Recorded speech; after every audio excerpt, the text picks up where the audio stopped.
Welcome to this screencast analysing Chapter 9 of Jekyll and Hyde. Now, take a few moments to answer the following questions about Chapter 9. Okay, hopefully you've paused the video by now and had time to answer the questions. Take a look at your answers and compare them to the answers that are now before you.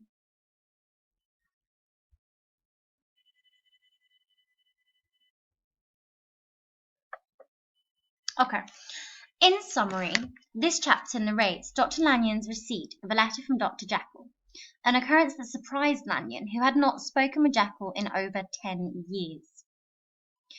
Earlier in the novella, we discovered from Dr. Lanyon's discussion with Utterson that this is a result of Lanyon's skepticism and Jekyll's engagement in science that Lanyon disapproved of. In the letter, Jekyll claims to fear for his honour, reputation, and asks him for a favour, to open a drawer marked E and give the contents some powders, a vial, and a paper book to a man who will visit him at midnight. Lanyon is to retrieve this from Jekyll's home. Jekyll claims that he will suffer death or madness without the contents. With the help of a locksmith, Lanyon retrieved the jewel. He worried that his old friend might be suffering from some cerebral disease, a disease of the brain, and loaded a gun because he was fearful and concerned.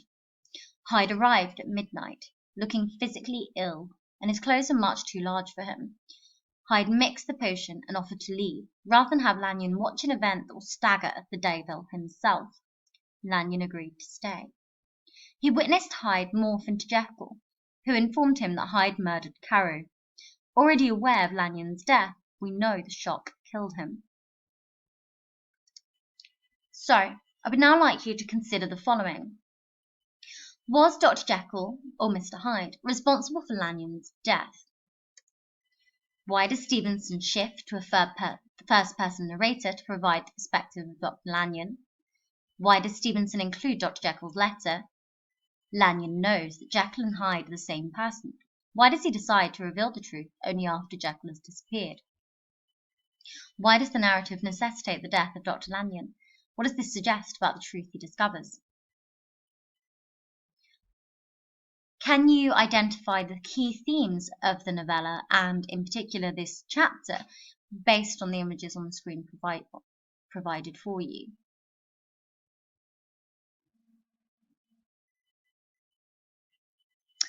Okay. How is duality represented in this chapter? At the climax of the chapter, the reader realizes that Jekyll and Hyde are one and the same person. One evil, Hyde, and the other good, Jekyll.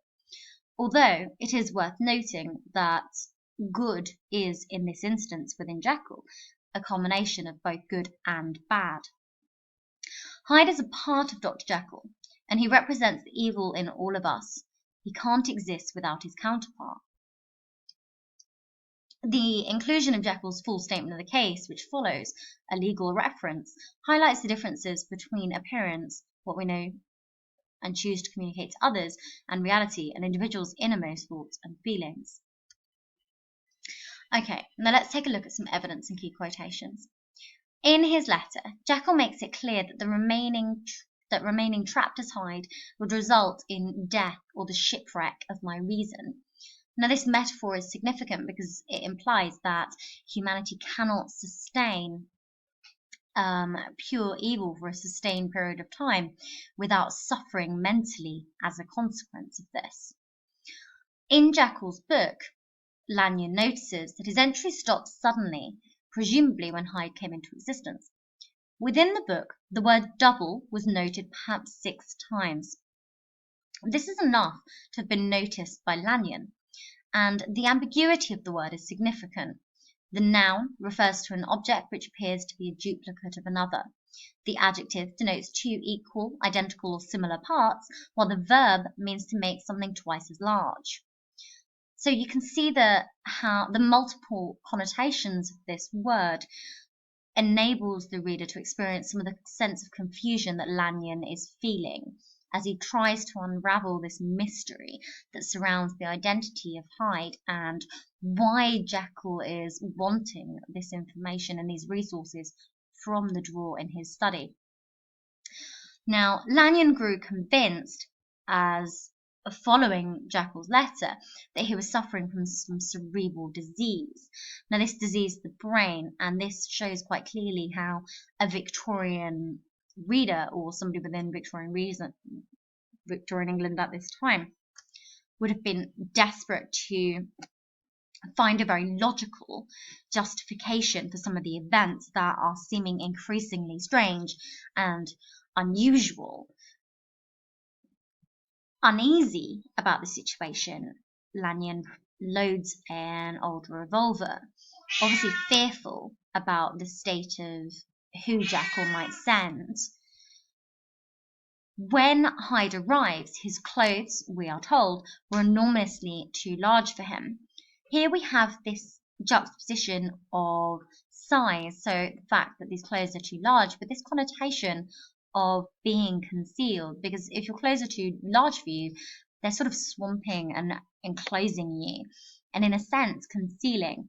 So again, we get this kind of reference to appearance and reality, and how the two are kind of at odds with one another, and we know that this character Hyde is not what he seems, and Lanyon is already suspecting this in his fear. At the sight of the drawer and its contents, Hyde uttered one loud sob of such immense relief. Now his desperation to access this drawer and its contents is suspicious and creates an enigma in itself. And an enigma is a question, something that we want the answer to.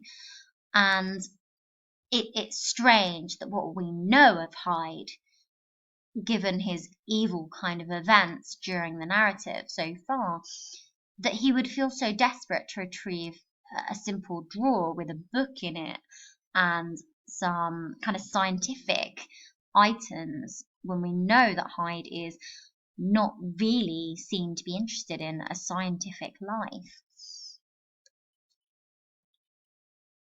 So as this continues, Lanyon, in his response to Hyde, picks up on something abnormal and misbegotten in the very essence of the creature. He describes it as something seizing, surprising, and revolting. These adjectives that he's using to describe Hyde are quite powerful in the extent to which they're repulsed by Hyde. We know throughout the novella that all of the other characters who encounter him are repulsed by his appearance, and there's something very unnatural, something misbegotten about it. And the sense being misbegotten, with the prefix mis, we get this sense that it's badly created. So there's something inherently wrong with Hyde, and we're repulsed by it. We can't cope with being in the presence of something that appears to be pure evil. In the opening chapter of the novella, Enfield and Utterson explicitly deplore curiosity and the importance of minding one's own business. And in line with this, we learn that actually it's Lanyon's curiosity that ensures his downfall. Hyde offers to leave, and unfortunately the greed of curiosity was just too much, and Lanyon finds himself tempted with a new province of knowledge and new avenues to fame and power. Hyde says that he will witness a sight of a prodigy to stagger the unbelief of Satan. This powerful lure of science. The lexical field of greed here and evil is impressive and terrifying. We get a real sense that Lanyon's kind of tempted to discover something that simply shouldn't be known, and even with Hyde's warning, he refuses to heed this. Even in his fear, Hyde takes pleasure in mocking Lanyon.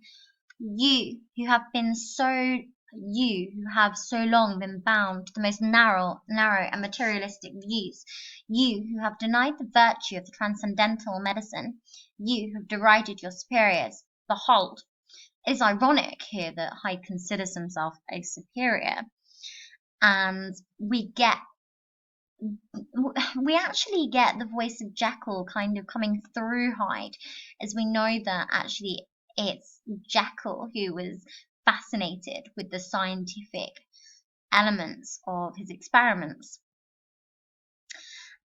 And we swiftly follow on to the revelation that Hyde is in fact Jekyll, because like a man restored from death, there stood Henry Jekyll.